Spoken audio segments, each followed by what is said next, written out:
আমরা আছি এই মুহূর্তে রাজধানীর এভার কেয়ার হসপিটালের সামনে। খালেদা জিয়ার মৃত্যু পরবর্তী যে এই সংবাদটি রয়েছে, আমরা সর্বশেষ যে বিষয়টা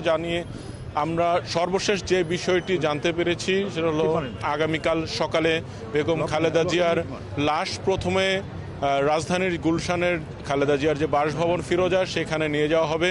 এটি সম্ভবত সকাল 9টার দিকে নিয়ে যাওয়া হবে সেখানে যারা রয়েছেন তাদের লাশ দেখার জন্য। এবং পরবর্তী সময়ে আপনি জানেন যে সংসদের দক্ষিণ প্লাজায় বাদ জোহর 2টার সময় বেগম খালেদা জিয়ার জানা 3:30টার সময় যে সাবেক প্রেসিডেন্ট জিয়াউর রহমানের যে কবর রয়েছে সমাধিস্থল ঠিক পাশেই বেগম খালেদা জিয়াকে দাফন করা হবে।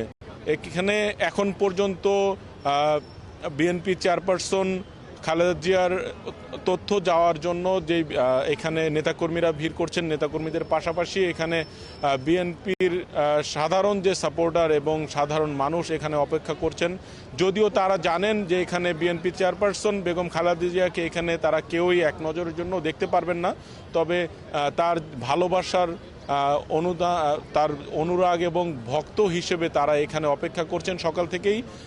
আমরা এখানে কয়েকজন খালেদা জিয়ার ভক্তের সাথে কথা বলার চেষ্টা করব। কেউ ঢাকার বাইরে থেকে এসেছেন একজনের সাথে আমি কথা বলবো। ভাই, আপনি কখন খালেদা জিয়ার মৃত্যুর সংবাদটি শুনতে পেরেছেন এবং কখন এখানে আসলেন? জি, আমি বিসমিল্লাহির রহমানির রহিম। আমি নাটোর সিংড়া থেকে এসেছি। আমাদের মা, গণতন্ত্রের মা, আপসহীন দেশনেত্রী বেগম খালেদা জিয়া, যিনি মহান আল্লাহর ডাকে সাড়া দিয়ে আজকে ভোর 6টায় ইন্তেকাল করেছেন। ইন্না লিল্লাহি ওয়া ইন্না ইলাইহি রাজিউন।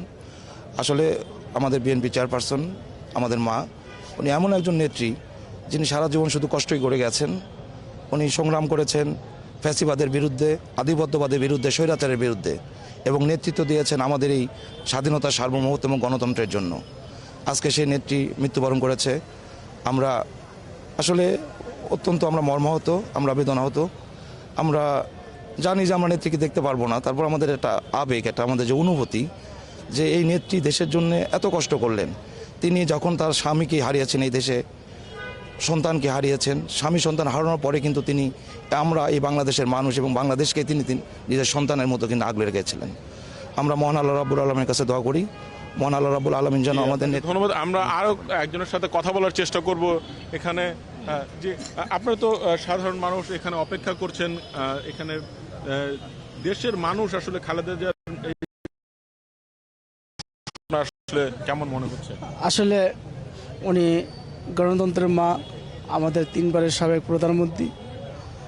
আমি যখন সকাল সারা দেশে টিভিতে চেয়েছিলাম, যখন 3টা ব্রিফিং করে ডাক্তার জাহিদ হাসান, 4টা যখন ভোর বাজছে তখন আমরা ঘুমাইনি আমাদের এই মার খবর শোনার জন্য।